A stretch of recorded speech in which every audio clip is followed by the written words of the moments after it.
continuing to talk about what's happening in northern Michigan because not everyone or all the media in the states, they're all covering it, but down in the Detroit area, we're not seeming to hear about it as much because it's impacting a lot of people. And one person, Nicole, you're on the screen. Hello, I met you on Facebook, and tell you, where are you at? What are you dealing with? You're in, where is it again? So I'm located in Sheboygan. It's the nearest city to Mackinac City.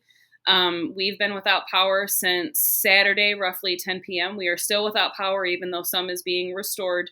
We currently are using a generator to try to heat our home. The picture So you, the picture you sent me, power lines down. Is this in your town or near where you live? that's probably about maybe 3 blocks from my home. So yeah, it's actually one of those tree fall areas. So that it looks like that on both sides. And that's So so that's common. So that what I'm looking at, that's common everywhere. that's it, it looks like that everywhere. It looks like it's snow, but that's really ice. Wow, this photo is the power line. It looks like literally they are all just coated in ice. Mhm. And they're snapping and they're breaking. That's if the tree's not falling on it, it's snapping due to the weight of the ice, and they're just coming clear off. How long have you been in Michigan all your life? Have you seen anything this bad? No, I'm actually from Wayne County. We moved up here during COVID at the end of 2020.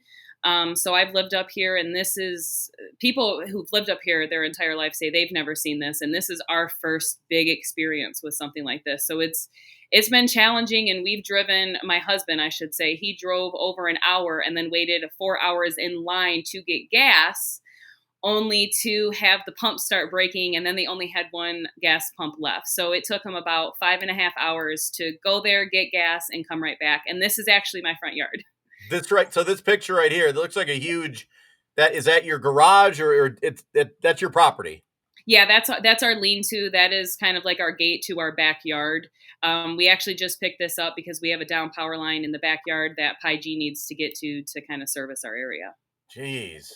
Hmm. Okay, so you have no power, but you do have a generator, but it's only powering certain things, right?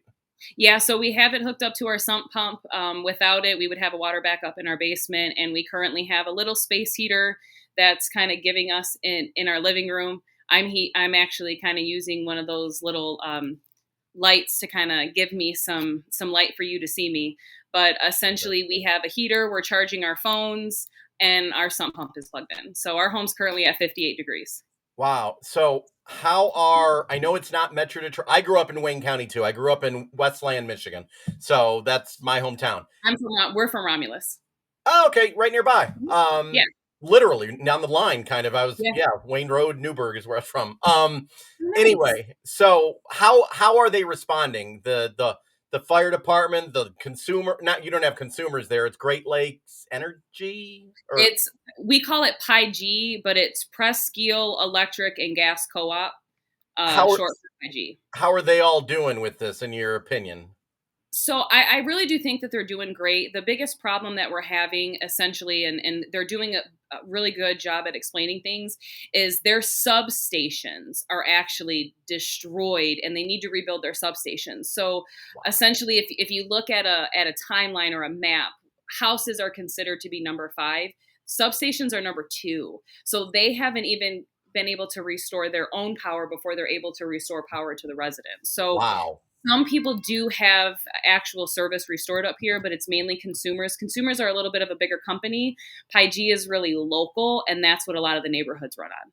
Wow. I'm going to put up other video. This is from a woman I interviewed on Sunday in your area, but this is her yard. She said that's like that everywhere, I guess.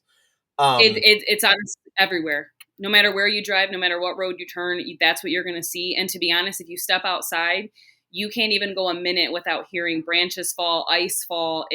It's really scary, to be honest. I know I saw one lawmaker said the National Guard was coming up. Does someone need to do a little more, or are they doing the best they can, you think?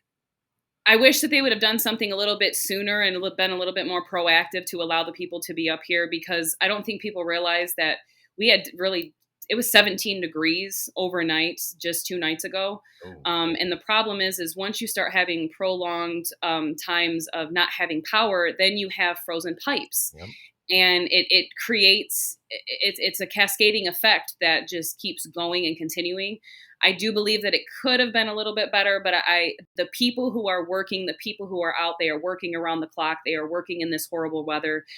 We've had frozen rain. We've had 2 inches of snow on top of this. We had snow earlier today. We're having rain tomorrow along with wind.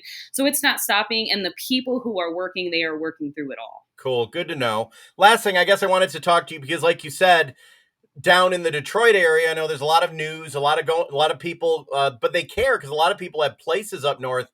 Mhm. And I don't know how well the Detroit news is handling it, but you said you have family down there, and you said Mhm. they don't fully understand how bad it is. No, I don't think unless you are up here, I don't think you understand. I don't think the photos and the videos are really doing it justice. And if it wasn't for me informing my family, they would have the slightest idea what really is going on up here. Like I said, we had to drive an hour for gas stations. People are going through Walmart. The stocks are kind of limited shelving again. A lot of places are operating with just battery lights on their foreheads.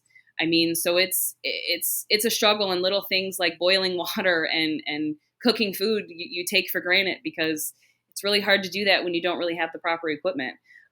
It's really the cold though that becomes quite a problem. I mean, 50. I woke up this morning to 54 degrees in my home. Jeez. Well, prayers to you. Hopefully, we get a warm up. I yeah, just wow. Prayers to you, and hopefully, if other people can see this, you know, whoever they'll send help. But like you said, the workers, they're doing the best job they can. It's just let people know what happened because sometimes stuff up north doesn't make a lot of news, but I'm sure a lot of people they just listening to you, they are wow, just wow. Yeah. So Just thank you. Prayers to pray. you. Prayers to Yes, you. they said it'll take roughly about maybe a month for everybody to get restored, and the cleanup will take months. So Jeez. prayers. Jeez. Thank That's you the best so we can give us. thank you and good luck.